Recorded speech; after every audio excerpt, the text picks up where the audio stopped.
स्कंद पुराणांतर्गत आलेल्या ज्या स्कंदाचं नाव भाष्यकारांनी दिले अधिकारी स्कंद, भागवतातल्या ज्या विषयांचा समावेश या स्कंदामध्ये आहे त्यापैकी श्रोत्याचं लक्षण किंवा श्रोत्याचा अधिकार सांगण्यासाठी आलेला हा स्कंद आहे। या स्कंदामध्ये 19 अध्याय आहेत। पहिल्या 3 अध्यायामध्ये ग्रंथाचा उपक्रम आहे, सूत आणि शौनक यांचा संवाद झालेला आहे।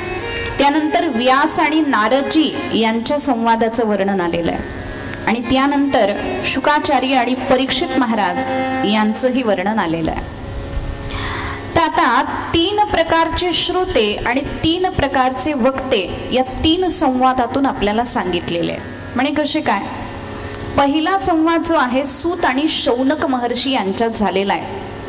शौनक ऋषी किती आहेत? म्हणे 88,000 आहेत। 88,000 ऋषी नैमिषारण्य क्षेत्रामध्ये बसलेले आहेत। कशासाठी बसलेले आहेत? सत्रम स्वर्गाय लोकाय सहस्र सममासत 1000 वर्षाचं सत्र त्यांनी आयोजित केलेलं आहे, ज्याच्यामध्ये यज्ञ आहे, कथा आहे, नामस्मरण आहे, जप आहे, सगळं त्याच्यामध्ये आहे। दुसरी जी जोडी आहे व्यास आणि नारदजी यांची श्रोतावक्त्याची जोडी आहे। नारदांनी व्यासांना चतुश्लोकी भागवताचा उपदेश करून दाखवला म्हणून व्यास श्रोता आहेत आणि नारदजी वक्ता आहेत। तिसरी जोडी आहे शुकाचार्य आणि परीक्षित राजाची। बघा हा, आता सूत आणि शौनक जे आहेत त्यांना यज्ञ करण्याचं त्यांचं मुख्य प्रयोजन आहे।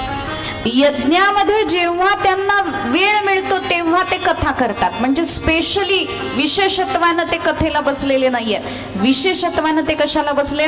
यज्ञाला बसलेले। आणि नारदांनी व्यासांना का सांगितलंय? कारण व्यास उदास होते, खिन्न झालेले होते, जगाच्या कल्याणाची त्यांना चिंता होती।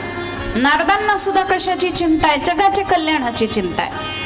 म्हणून नारदांनी व्यासांना जे भागवत सांगितलंय ते लोक कल्याणाच्या इच्छेतून सांगितलेलं आहे। या दोघांनाही लोक कल्याणाची इच्छा आहे। पहिले बसलेले ते यज्ञासाठी बसलेले आहेत, दुसरे बसलेले ते लोक कल्याणासाठी बसलेले आहेत, आणि तिसरे कशासाठी बसलेले? शुकाचार्य आणि परीक्षित राजा। म्हणजे शुकाचार्यांना आवड आहे म्हणून ते सांगतायत स्वांत सुखाय तुलसी रघुनाथ गाथा। त्यांना हरिगुणाशिवाय चैनच पडत नाही म्हणून ते सांगतायत। आणि परीक्षित राजा का बसलाय? म्हणजे 7 दिवसामध्ये तो मरणार आहे म्हणून तो ऐकतोय, त्याला उद्धार करून घ्यायचा आहे, त्याला लोक कल्याण करायचं नाहीये, त्याच्याकडे वेळ घालवायला वेळ नाहीये, असा परीक्षित राजा आहे। म्हणून सगळ्यात उत्तम जोडी श्रोत्या वक्त्याची ही शुकाचार्य आणि परीक्षित राजाची सांगितली जाते। आणि याच स्कंदामध्ये आपल्याला कुंतीचं थोडंसं चरित्र येतं। कुंतीनं भगवत दर्शनासाठी संकटाची मागणी केली असं वर्णन येतं। सुभद्रेचं सुद्धा थोडंसं चरित्र येतं। म्हणून परीक्षित राजाचा अधिकार कसा श्रेष्ठ होता हे सांगण्यासाठी ही सगळी चरित्र सूत महर्षींनी याच्यामध्ये घातलेली आहे। ज्याच्या कुळातली स्त्री भगवंताचं दर्शन व्हावं म्हणून दुःख मागते त्या कुळातला पुरुष परीक्षित राजा किती दिव्य असेल हे सांगण्यासाठी कुंतीचं चरित्र सांगितलं. भीष्म निर्याण सुद्धा सांगितलं. भीष्म निर्याण सांगण्याचा उद्देश सुद्धा हाच आहे की भगवत दर्शन करत करत इच्छामरणी असणारे भीष्माचार्य जेव्हा प्राण सोडतात त्या कुळामध्ये जन्माला आलेला परीक्षित राजा आहे तो कसा दिव्य आहे याचं आपल्याला महत्व समजावं. म्हणून श्रोत्याच्या अधिकारासाठी 12 अध्याय वर्णन केले आणि वक्त्याच्या अधिकारासाठी 1 अध्याय वर्णन केला आणि मंगलाचरण करायला लागले भागवताचं. जन्माद्यस्य यतोऽन्वयादितरतश्चार्थेष्वभिज्ञस्वराट् तेने ब्रह्महृदायादिकवये मुह्यन्ति यत्सूरयः तेजो वारिमृदां यथा विनिमयो यत्र त्रिसर्गो मृषा धाम्ना स्वेन सदा निरस्तकुहकं सत्यं परं धीमहि सत्यं परं धीमहि सत्यं परं धीमहि. ज्याच्यापासून या जगाची उत्पत्ती स्थिती आणि संहार होतो असा जन्माद्यस्य यतः.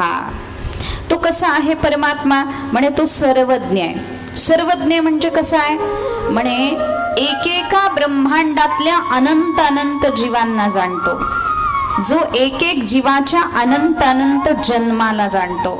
जो जीवाच्या एक एक जन्माच्या अनंत अनंत कर्माला जाणतो. एक एक कर्माच्या विभिन्न विभिन्न फळाला जो जाणतो असा तो आहे. म्हणून तो सर्वज्ञ आहे. सृष्टीचा मालक आहे. विश्वंभर आहे. विश्वंभर म्हणजे त्याला काय काय बघावं लागतं. एकदा अर्जुनानं देवासमोर हट्ट धरला. देवा तुम्ही मला तुमची सगळी आवडती नावं दिलीत पण मला तुम्ही विश्वंभर नाव दिलं नाही. मला विश्वंभर नाव द्या बरोबर देवा. मला विश्वंभर म्हणावं लोकांनी. भगवान म्हणाले ठीक आहे अर्जुना घे विश्वंभर म्हणावं तुला. दिलं माझं नाव विश्वंभर. त्याला काय माहिती विश्वंभर होण्यासाठी काय काय करावं लागतं. आणि मग भगवान श्रीकृष्ण आणि अर्जुन असे फिरायला निघाले. घोर अशा जंगलामध्ये वनामध्ये ते गेले आणि गेल्याबरोबर अर्जुनाला भगवंतांनी सांगितलं जरा या गुहेमध्ये जरा चक्कर टाकून ये रे मी इथं बसतो. म्हणे देवा गुहेत काय काम आहे. म्हणे जाऊन तरी ये काहीतरी विशेष बघायला मिळेल. अर्जुन त्या गुहेमध्ये गेला. गुहेमध्ये गेल्यानंतर बघितलं सगळे ऋषी मुनी असे तपाला बसलेले आहेत. कोणी लिहितंय कोणी तपश्चर्या करतंय डोळे बंद करून. कोणी ध्यान करतंय कोणी योग करतंय कोणी काय करतंय असं सगळं पाहिलं. आणि त्या सगळ्या ऋषी मुनींच्या जवळ एक एक दिवा तेवत होता आणि त्याच्यातून मंद असा प्रकाश बाहेर पडत होता. अर्जुन तिथं गेल्याबरोबर ते सगळे दिवे एकदम बंद झाले. बंद झाल्याबरोबर ते ऋषी मुनींचं ध्यान तप योग लिखाण सगळं बंद झालं. वाचन बंद झालं आणि ते आपापसात कुजबुजायला लागले. एक ऋषी दुसरीला बोलायला लागला ऋषीवर्य दिवा कसा बंद झाला हो. दुसरा ऋषी सांगायला लागला म्हणे अहो सध्या विश्वंभर अर्जुन झालाय ना म्हणून दिव्यातलं तेल त्यानं घातलं नाही याकरता दिवे बंद झाले. आणि दिवे बंद झाले म्हणून आपल्याला थांबावं लागलं. आपल्या तपश्चर्येमध्ये आपल्या साधनेमध्ये व्यत्यय आला विक्षेप झाला. मग अर्जुनाच्या लक्षात आलं की कोण गुहेत बसलेलं आहे त्याच्या दिव्यात तेल घालायची सुद्धा याची जबाबदारी आहे. अर्जुन गुहेतून बाहेर आला. देवाला साष्टांग नमस्कार घातला आणि सांगितलं हे तुझं पद तुझ्याकडेच राहू दे म्हणे विश्वंभर नाव आपल्याला नको. म्हणजे देवाला काय काय बघावं लागतं बघा. ज्याचा भक्त मुंगीचं मनोगत ओळखण्याचा योग्य होतो त्याचं वर्णन काय करावं. योग्याचं वर्णन करताना ज्ञानोबरायांनी म्हटलंय 6व्या अध्यायामध्ये मनोगत ओळखे मुंगी येचे. मुंगीचं सुद्धा मनोगत योगी ओळखतो. मग त्या भगवंताचं काय वर्णन करावं. त्याला किती किती बघावं लागत असेल. बघा ना आपल्या स्वतःकडेच बघा. एवढे जण आपण इथं बसलेलो एक तरी एकासारखं आहे का नाही. प्रत्येकाच्या प्रवृत्ती वेगळ्या प्रत्येकाच्या मनोवृत्ती वेगळ्या. कोणी झोपलंय कोणी जागय कोणी बसलंय कोणी उठलंय. प्रत्येकाचं वेगवेगळं चालू आहे की नाही. झोपलेले जागे झाले म्हणजे म्हणावं लागतं असं मध्ये मध्ये म्हणजे ते जागे होतात.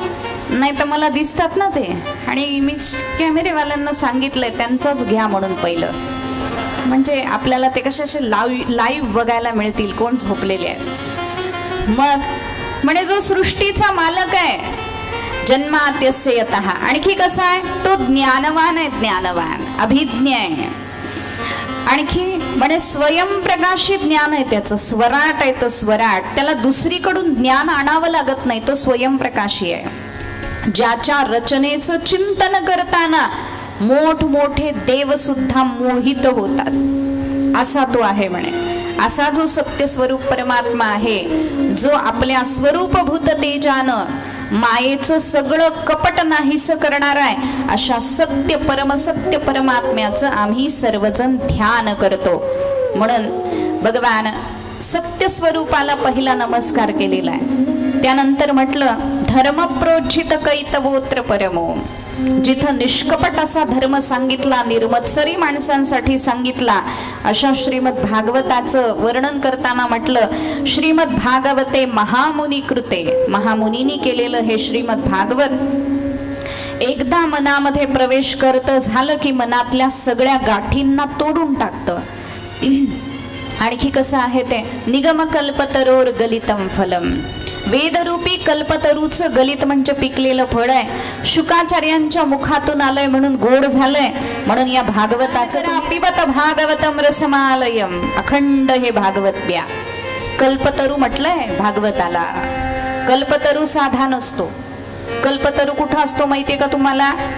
माहितीये का? मला माहितीये, स्वर्गामध्ये असतो तो कल्पतरू.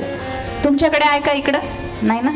नाही, स्वर्गामध्ये तो असतो. आणि त्याला बघायचं असलं की काय करावं लागतं? स्वर्गात जावं लागतं. आणि स्वर्ग कधी दिसतो? कधी दिसतो? अरे वा, जागेत तुम्ही सगळे. मेल्यावर स्वर्ग दिसतो.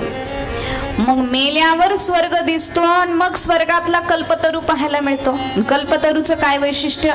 म्हणे कल्पतरूच्या खाली बसल्यानंतर जी कल्पना केली जाते ती कल्पना पूर्ण होते. त्याच्या खाली बसून कोणती कल्पना करा ती पूर्ण होते. तुम्ही बघा जाऊन तिथं कल्पना पूर्ण होते का नाही होते. बघा, प्रयत्न करायला काय हरकत आहे, कल्पना पूर्ण होते. म्हणून कल्पतरूचं आणि संतांचं साम्य दाखवताना, किंबहुना कल्पतरूच्या पेक्षाही संत कसे श्रेष्ठ आहेत हे सांगताना पसायदानामध्ये म्हटलं चला कल्पतरूचे आरव. चला म्हणजे चल असणारे. झाड कसं असतं? चालतं का एका ठिकाणी स्थिर असतं? एका ठिकाणी स्थिर असतं. झाडाच्या सावलीचा आस्वाद घ्यायचा असेल तर झाडाच्या जवळ जावं लागतं, झाडाच्या खाली बसावं लागतं, तर त्या सावलीचा आस्वाद मिळतो. आणि संतांचं तसं आहे का? नाही. संत चालतं बोलतं कल्पतरू आहे, लक्षात घ्या. ते स्वतः आपल्याकडे येतात आणि आपली कामना इच्छा पूर्ण करतात. तसं हे भागवत आहे म्हणे. चालतं बोलतं कल्पतरू आहे. एवढ्या सगळ्यांना भागवतानी एकट्याने इथं आणलं की नाही? स्वतः तुमच्याकडे चालत चालत तुमच्या गावला आलं की नाही भागवत? म्हणून चला कल्पतरूचे. अरव म्हणजे उद्यान. उद्यान आहे, उद्यान. बरं, भागवत आणि साधा कल्पतरू म्हणजे कल्पतरू वृक्ष आणि श्रीमद भागवत रूपी कल्पतरू यात आणखी एक फरक आहे. कल्पतरूच्या खाली बसल्यानंतर काय द्यावं आणि काय न द्यावं त्याला कळत नाही. त्याच्यासाठी मी उदाहरण देत असते. एखादा मनुष्य कल्पतरूच्या खाली गेला. एक जण गेला होता, गेला तिथं कल्पतरूच्या खाली, खूप दमला होता. तो झाडाखाली बसायचं म्हणून बसला. बसल्यानंतर त्याला वाटलं साधं झाड आहे, बसला बिचारा सावलीला. आणि त्याला असं वाटलं थंड पाणी मिळालं असतं तर किती बरं झालं असतं. तेवढ्यात थंड पाण्याचा झरा आला. त्यानं ते पाणी पिलं. पाणी पिल्यावर वाटलं अरे वा, काय सुंदर शीतल गोड पाणी होतं. असं पंचपक्वान्नाचं ताट मिळालं असतं तर किती बरं झालं असतं. तेवढ्यात पंचपक्वान्नाचं ताट समोर आलं. पोटभर त्यानं खाल्लं. खाल्लं की माणसाची बुद्धी चालायला लागते, नको तिथं. खाल्ल्यावर त्याला वाटलं अरे हे चाललंय काय, आपण पाणी मागितलं तर पाणी आलं. मनात विचार केल्यानंतर जेवायला विचार केला मनामध्ये तर जेवण आलं. इथं भूतभीत तर नसेल ना? तेवढ्यात तिथं भूत आलं. आता भूत प्रगट झाल्यानंतर त्याला वाटलं हे खाऊन तर टाकणार नाही ना मला. लगेच भूताने त्याला खाऊन टाकलं. आता मला सांगा, पंचपक्वान्नाचं ताट त्याला मिळालं होतं, पाणी थंडगार मिळालं होतं, आणखी ही चांगली कामना केली असती, कल्पना केली असती तर तेही त्याला मिळालं असतं की नाही? पण त्याला ते मिळालं नाही, कारण त्याच्या कल्पना चित्रविचित्र होत्या. पण कल्पवृक्षाला कळायला पाहिजे होतं, हे भूत म्हणतोय हा, पण भूत आल्यानंतर याला त्रास होईल, म्हणून कल्पतरूनं ते भूत प्रगट केलं नसतं तर गोष्ट जमली असती कुठं. पण कल्पतरूमध्ये एवढा विवेक नाहीये. पण भागवत रूपी कल्पतरू असं नाहीये बरं. भागवताच्या खाली येऊन जी कल्पना करू ती सिद्ध होईल, पण ती विवेकाधिष्ठित असेल तर ती भागवत पूर्ण करेल. ज्याच्यानं आपलं हित होणार आहे तेच भागवत आपल्याला देणार आहे, लक्षात घ्या. ज्याच्यानं आपलं अहित होणार आहे अशी कोणतीही वस्तू भागवत आपल्याला देणार नाही. आपलं हित करणारं भागवत आहे. म्हणून निगम कल्पतरोर गलितम फलम शुकमुखाद अमृतद्रव संयुतम. अहो, असं म्हणतात, एखाद्या फळाला पोपटाचं मुख लागलं असेल तर ते गोड लागतं, किंवा जे गोड असतं त्यालाच पोपट मुख लावतो. म्हणून शुकाचार्यांच्या मुखातून हे आलंय म्हणून अतिशय गोड झालेलं आहे. असं हे भागवत सगळ्या रसिकांनी, भाविकांनी मनसोक्त प्या म्हणे, याचं सेवन करा. आणि मग सांगायला लागले, नैमिषारण्य क्षेत्रामध्ये बसलेले जे ऋषी आहेत, 88,000 ऋषी, त्यांनी सूत महर्षींना काही प्रश्न केले. दुःख निवृत्तीचा उपाय विचारला. मनुष्य अल्पायुषी होतोय, अशा माणसानं आपलं स्वतःचं कल्याण करण्यासाठी काय काय करावं हेही सांगा, असं विचारण्यात आलं. जेव्हा भगवान निजधामाला जातात तेव्हा धर्म कुणाच्या आश्रयानं राहतो हेही आम्हाला तुम्ही सांगा, असं वर्णन करून सांगितलं. आणि मग त्या प्रश्नाचं उत्तर, या 6 प्रश्नाचं उत्तर भागवतामध्ये 12 स्कंदामध्ये दिलेलं आहे. इति संप्रश्न संवृष्टो विप्राणाम रोमहर्षणीः प्रतिपूज्य वचस्तेषां प्रवक्तुमुपचक्रमे. आता सूत महर्षी सांगायला सुरुवात करतात, पण सांगायला सुरुवात करताना पहिला नमस्कार श्री शुकाचार्यांना करतात. कसे आहेत ते शुकाचार्य? यम प्रव्रजन्तमनुपेतमपेत कृत्यम द्वैपायनो विरह कातर आजुहाव पुत्रेति तन्मयतया तर्वोभिनेदुः तं सर्वभूत हृदयं मुनिमानतोस्मि. ज्यांचा उपनयन संस्कारही झालेला नाहीये असे शुकाचार्य आईच्या पोटातून बाहेर आले आणि निघून चालले. व्यासांनी त्याला शुका शुका म्हणून हाक मारल्याबरोबर झाडांनी ओ दिली. असे सर्व भूतांच्या हृदयामध्ये असणाऱ्या शुकाचार्यांना आम्ही नमस्कार करतो. आणखी कसे आहेत ते शुकाचार्य? म्हणे ज्या शुकाचार्यांनी अत्यंत प्रभावी सर्व वेदाचं सार, संसार रूप अंधकारातून बाहेर पडू इच्छिणाऱ्यांना आध्यात्मिक प्रकाश देणारं अद्वितीय असं रहस्य श्रीमद भागवताच्या माध्यमातून प्रगट करून दाखवलं. म्हणे का? संसारिणाम करुणयाः, संसारी लोकांची दया आली म्हणून ते प्रगट करून दाखवलं. अशा मुनींचेही जे गुरु आहेत त्या शुकाचार्यांना आम्ही शरण जातो.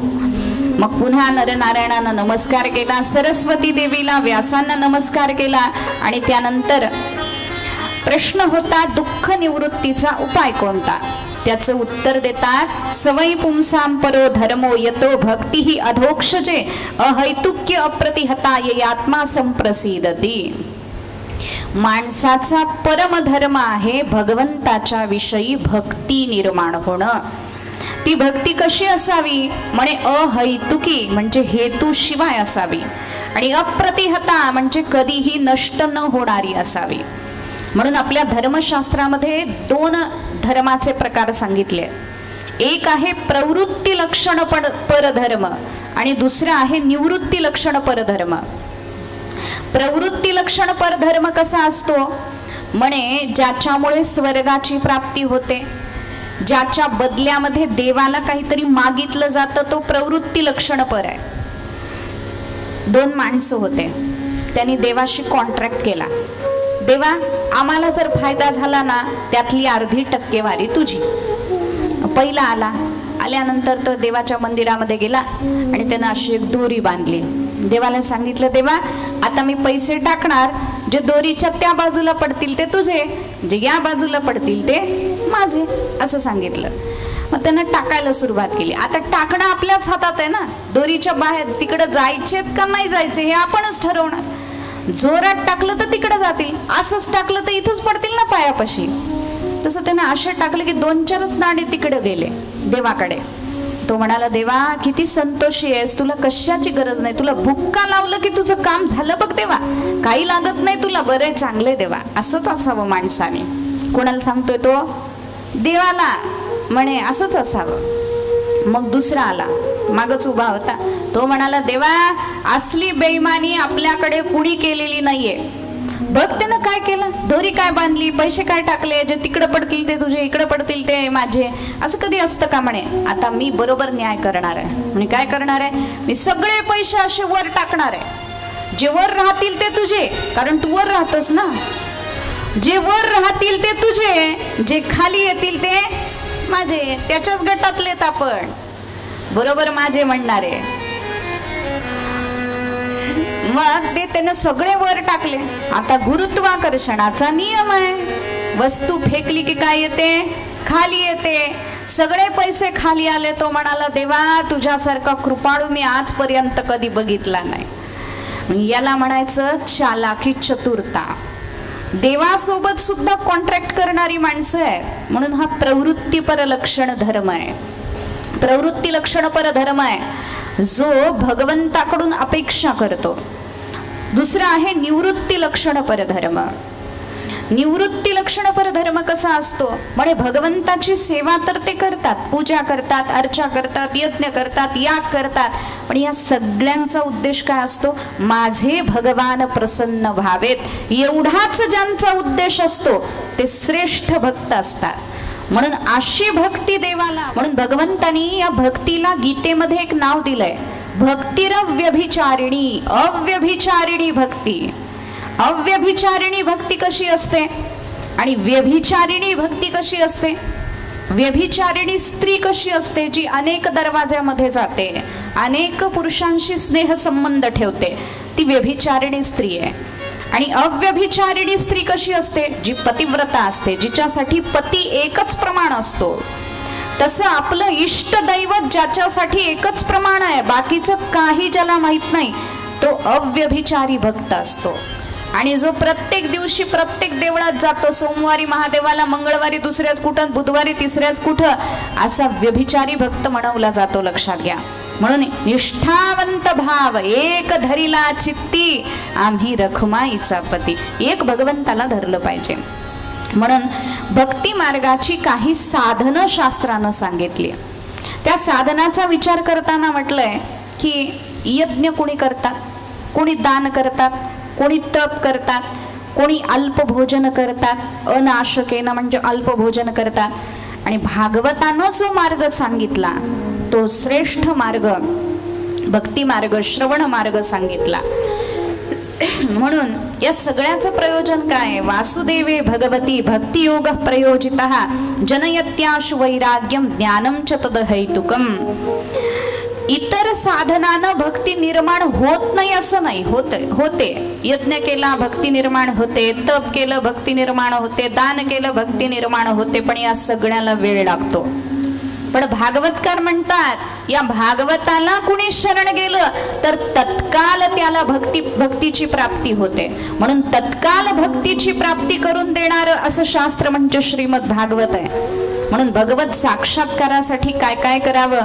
म्हणे मुनित्व, श्रद्धा, ज्ञान, वैराग्य आणि वेदांत श्रवण ही साधनं करावी. आणखी काय करावं? पुण्यतीर्थ निषेवण म्हणजे तीर्थयात्रा कराव्यात भक्ती निर्माण होण्यासाठी, प्रेम निर्माण होण्यासाठी. वृंदावनला गेलो, वृंदावन मध्ये गेल्यानंतर तिथलं महात्म्य काय काय आहे, देवाचं दर्शन कधी घ्यायचं, कसं घ्यायचं, हे सगळं माहीत करून आपण तिथं गेलं पाहिजे. नाहीतर वृंदावनला गेलो, कोणता देव आहे ते सुद्धा माहित नाही. एकदा आम्ही अशाच एक ट्रिपला घेऊन गेलो होतो, बरेच लोक आमच्या बरोबर होते आणि यात्रा केली. आणि मग त्यातल्या एका बाईनं विचारलं, दीदी मला सगळं तुम्ही वृंदावनाचं महात्म्य सांगितलेलं सगळं समजलं, मला फक्त तो बाके भिकारी कोण आहे तेवढं नाही समजलं म्हणे. म्हटलं बाई बाके भिकारी नाही, बाके बिहारी आहे तो. म्हणजे आता बघा कुठून कशी सुरुवात करायची. म्हणून वृंदावनामध्ये जरी गेलो, कुठल्याही तीर्थामध्ये गेलो तर त्या तीर्थाचं महात्म्य आधी कळून घ्यावं, जाणून घ्यावं. पुण्य तीर्थ निषेवणा त्याचं सेवन करता आलं पाहिजे. वृंदावनामध्ये गेल्यानंतर काय करावं म्हणे, राधे राधेचं नामस्मरण करावं. भगवान श्रीकृष्ण लवकर भेटतात. आणि भागवताचा महिमा असा आहे, भागवत सांगायला सुरुवात केली की भक्तीला पुष्टी मिळाली होती ती वृंदावनातच मिळालेली होती. ज्ञान वैराग्यांना पुनरुज्जीवन मिळालं ते भागवताच्या कथेनं मिळालं. आणि नारदांची भक्तीची गाठ पडली ती वृंदावनातच पडली होती. म्हणून भागवत सुरू झालं की माझ्या मनाला काय वाटतं माहितीये का, वृंदावन जाने को जी चाहता है. वृंदावन जाने को जी चाहता है, वृंदावन जाने को जी चाहता है, गाने को जी चाहता है, राधे राधे गाने को जी चाहता है, राधे राधे गाने को जी चाहता है, राधे राधे गाने को जी चाहता है. वृंदावन जाने को जी चाहता है, वृंदावन जाने को जी चाहता है, वृंदावन जाने को जी चाहता है, राधे राधे गाने को जी चाहता है. वृंदावन में बाके बिहारी, वृंदावन में बाके बिहारी, वृंदावन में बाके बिहारी, वृंदावन में बाके बिहारी, बाके बिहारी श्री बाके बिहारी, बाके बिहारी श्री बाके बिहारी, बाके बिहारी श्री बाके बिहारी, बाके बिहारी श्री बाके बिहारी. नैना लगाने को जी चाहता है, नैना लगाने को जी चाहता है,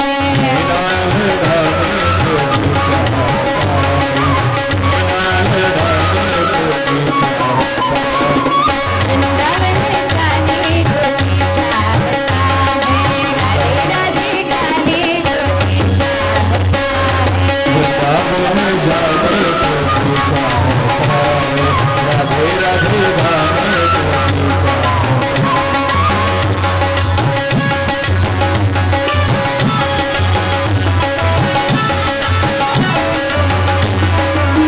श्री राधे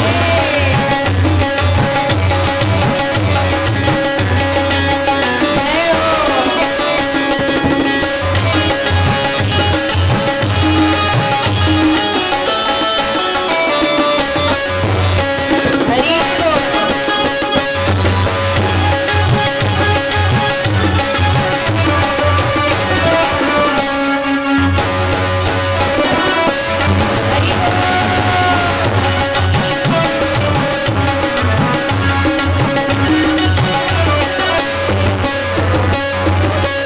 वृंदावन में यमुना किनारा, वृंदावन में जमुना किनारा, वृंदावन में यमुना किनारा, वृंदावन में यमुना किनारा, यमुना किनारा श्री यमुना किनारा, यमुना किनारा श्री यमुना किनारा. होता लगाने को जी चाहता है, होता लगाने को जी चाहता है, राधे राधे गाने को जी चाहता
ऐसे जाने तुझे चाहता वृंदावन जाने तुझे चाहता है, राधे राधे जाने तुझे चाहता है, वृंदावन जाने तुझे चाहता है, राधे राधे जाने तुझे चाहता वृंदावन जाने तुझे चाहता है, राधे राधे जाने तुझे चाहता है, वृंदावन जाने तुझे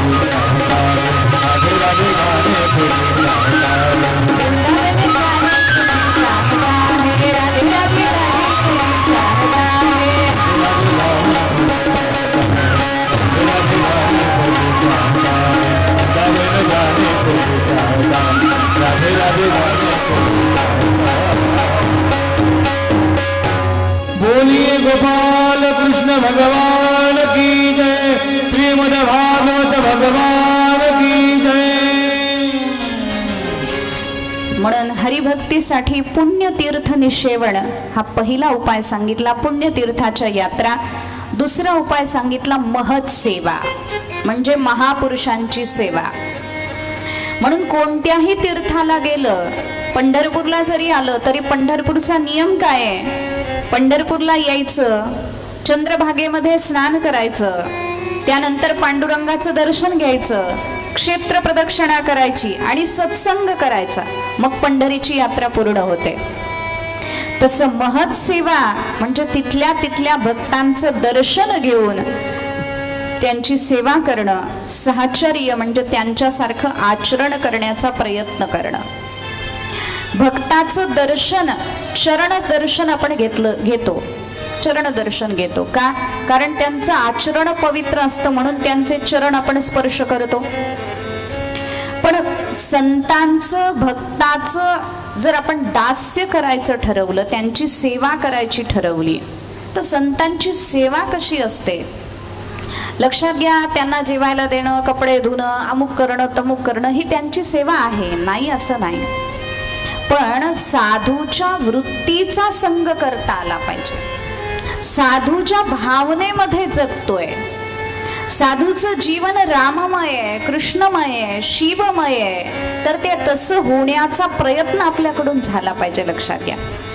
या बाह्य सेवा तर करायच्याच आहेत, त्या गरजेच्याही आहेत. बाह्य केल्याशिवाय आंतरिक शुद्ध होता येत नाही. पण आंतरिकतेकडे लक्ष दिलं पाहिजे.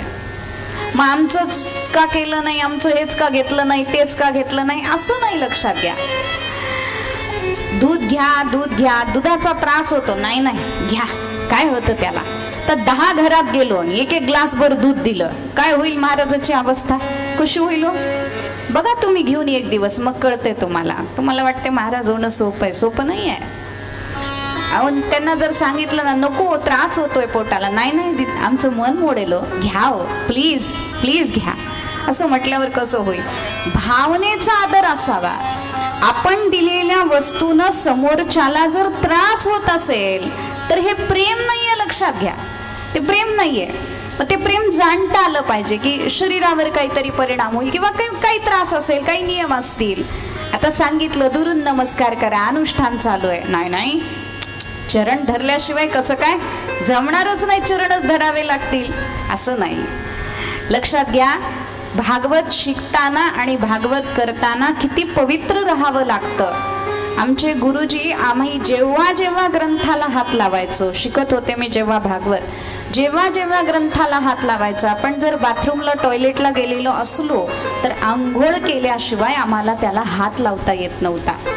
कधी कधी जर पोट बिघडलेलं असलं तर 5-5, 6-6 वेळा आंघोळ करावी लागायची, 10-10 वेळा आंघोळ करावी लागायची. तेवढं पावित्र्य राखावं लागतं. लक्षात घ्या. हे भगवंताची सेवा आहे, ही साक्षात भगवंताला घेऊन बसलोय आपण इथं, म्हणून काही पावित्र्याच्या गोष्टी या राखाव्या लागतात आणि त्याकरता काही नियमही घालावे लागतात. त्याच्यासाठी राग मानायचा काही गरज आहे का? लक्षात घ्या. एखाद्याच्या अनुष्ठानामध्ये आपलं योगदान जर आपण देत असू, त्यांनी सांगितलेलं ऐकून, तर त्याचा अंश आपल्याला मिळेल की नाही? मिळणार, निश्चितच मिळणार. म्हणून त्या अनुष्ठानामध्ये आपल्याला योगदान देता आलं पाहिजे. म्हणून सांगितलं जातं की अमुक करा तमुक करा, याच्यानं पावित्र्य राखलं जाईल, त्याच्यानं पावित्र्य राखलं जाईल. हे सगळं पावित्र्य राखण्याचे उपाय आहेत आपले.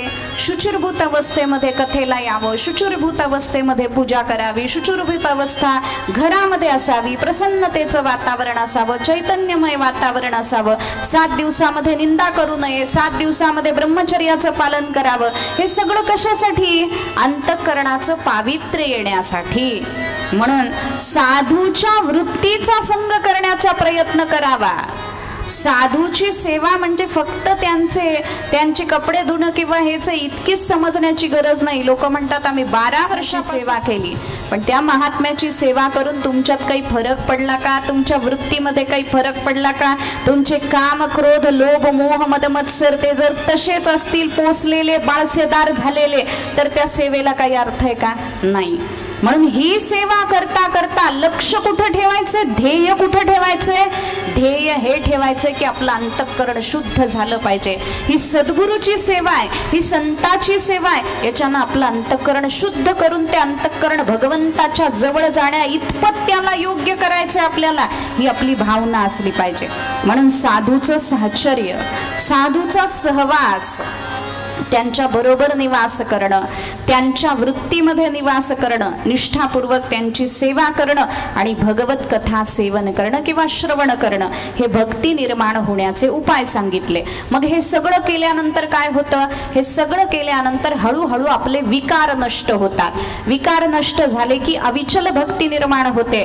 तमोगुण आणि रजोगुण चित्तावरचा निघून जातो आणि चित्त सत्वगुणामध्ये स्थित होतं. चित्त सत्वगुणामध्ये स्थित झालं की मनाला शांती प्राप्त होते, प्रसन्नता प्राप्त होते आणि शांती प्रसन्नतेनं भरलेल्या अंतःकरणामध्ये भगवंताचा साक्षात्कार होतो. लक्षात घ्या.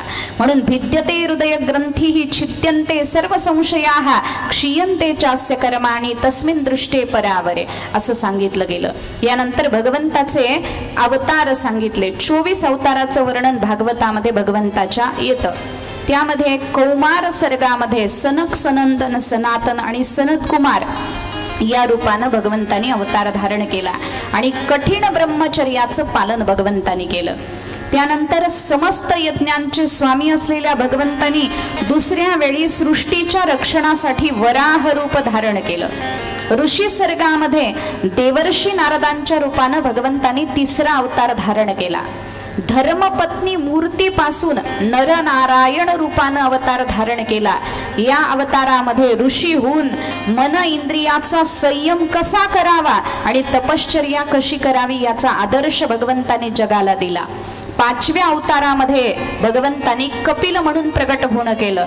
सिद्धांचे स्वामी कपिल भगवान प्रगट झाले आणि काळाच्या ओघामध्ये लुप्त झालेलं ज्ञान हे कपिल भगवंतानी पुनरुज्जीवित केलं. त्यानंतर अनुसयेनं वर मागितल्यावरून 6व्या अवतारामध्ये भगवान दत्तात्रय रूपानं प्रगट झाले. 7व्या वेळी रुची प्रजापतीच्या ठिकाणी आकुती नामक पत्नीपासून यज्ञ रूपानं भगवंतानी अवतार धारण केला. यज्ञ भगवान प्रगट झाले. त्यानंतर नाभी राजा आणि मेरू देवी यांच्या ठिकाणी भगवंतानी वृषभदेव रूपानं अवतार धारण केला. ऋषींनी प्रार्थना केली म्हणून 9व्या वेळी पृथु रूपानं भगवान प्रगटले आणि पृथ्वीपासून सर्व औषधी भगवंतांनी निर्माण केल्या. चाक्षुष मनवंतराच्या शेवटी जेव्हा त्रैलोक्य समुद्रामध्ये बुडून गेलं होतं तेव्हा सत्यव्रत राजासाठी भगवंतांनी मत्स्य रूपानं अवतार धारण केला. त्यानंतर समुद्र मंथनाच्या वेळी भगवान कूर्म रूपानं प्रगटले.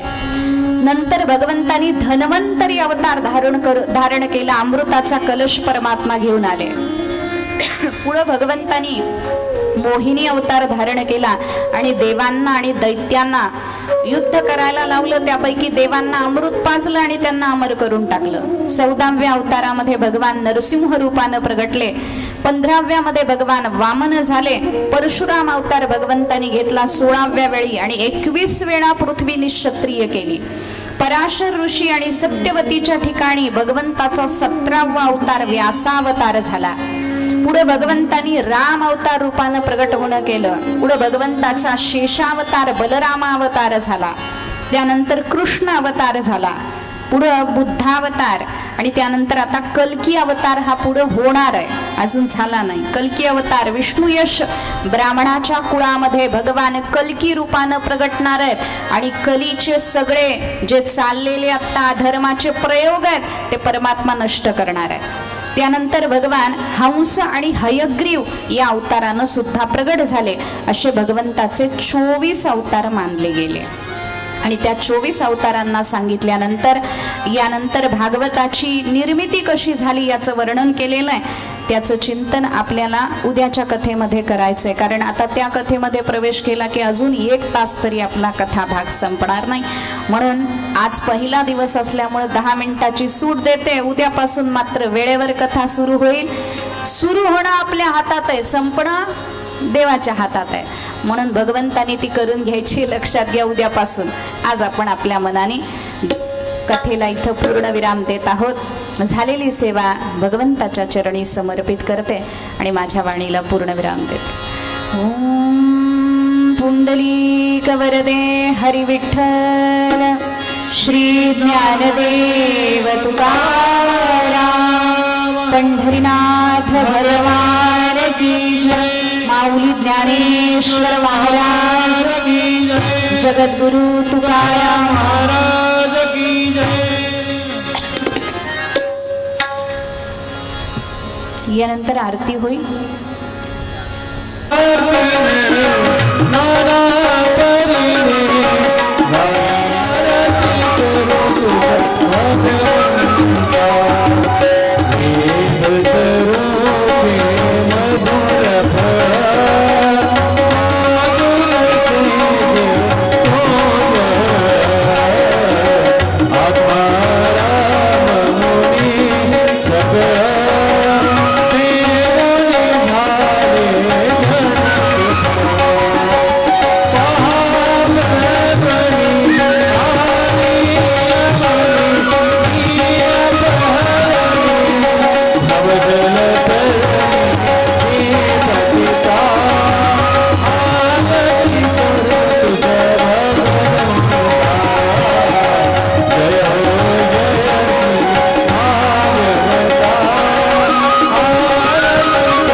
जय गोपाल कृष्ण भगवान की जय।